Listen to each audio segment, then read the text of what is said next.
Amin, seorang pemuda dari pedalaman Sumatera Barat yang pernah belajar di Belanda harus berpindah-pindah demi satu cita-cita, kemerdekaan 100% untuk Indonesia.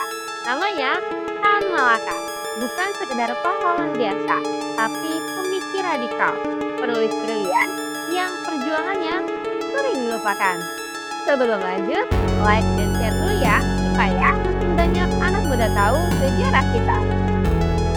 Tan Malaka lahir dengan nama Ibrahim Datuk Tan Malaka di Nagari Pandang Gadang, Kuliki Kabupaten 50 Kota, Sumatera Barat pada 2 Juni 1897. Ia berasal dari keluarga sederhana. Ayahnya petani, ibunya keturunan bangsawan adat Minangkabau. Sejak kecil, Tan dikenal cerdas dan kreatif. Setelah sekolah guru di Bukit Tinggi, ia mendapat beasiswa ke Belanda. Di sana ia bersentuhan dengan ide-ide revolusi, sosialisme, dan kemerdekaan. Dari anak kampung, dia tumbuh jadi pemikir keras dunia. Setelah kembali ke tanah air, Tan Malaka jadi buruh dan aktivis buruh. Ia menulis berbagai artikel tentang nasib kaum pekerja yang tertindas dan pentingnya pendidikan rakyat. Sekitar tahun 1920-an, ia bergabung dengan Gerakan Kiri Hindia Belanda dan sempat memimpin organisasi politik yang telah menjadi cikal bakal Partai Komunis Indonesia. Tapi, buatan Malaka, ideologi hanyalah alat. Tujuan akhirnya cuma satu, Indonesia merdeka 100%. Tan Malaka bukan cuma aktivis, dia juga pemikir yang besar. Dalam bukunya Madilog, Materialisme Dialektika Logika, ia mengajak bangsa ini berpikir ilmiah dan kritis.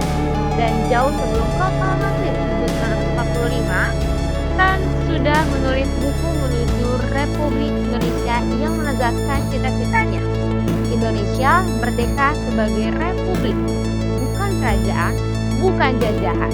Makanya banyak sejarawan menyebutnya Bapak Republik Indonesia. Karena pandangannya yang keras terhadap penjajahan dan kompromi politik, Tan Malaka sering ditangkap dan diasingkan. Ia hidup berpindah dari Belanda, Filipina, Birma, Singapura, sampai Tiongkok.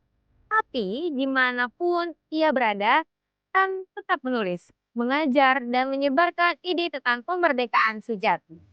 Setelah proklamasi, ia kembali ke Indonesia dan membentuk gerakan politik sendiri karena menolak perundingan yang dianggap melemahkan kedaulatan bangsa.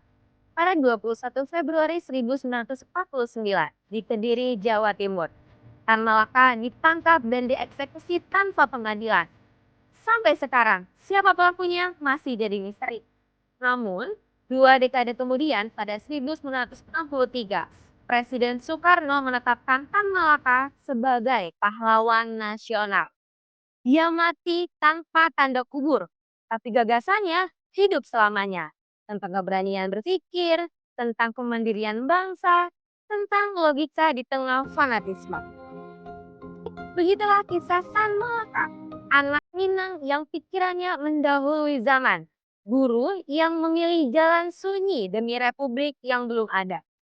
Sekarang, pertanyaannya buat kamu. Kalau Tan Malaka aja berani mempertahankan ide yang dianggap gila pada zamannya, apa kamu masih takut memperjuangkan impianmu cuma karena dibilang aneh sama orang lain? Tulis di kolom komentar ya.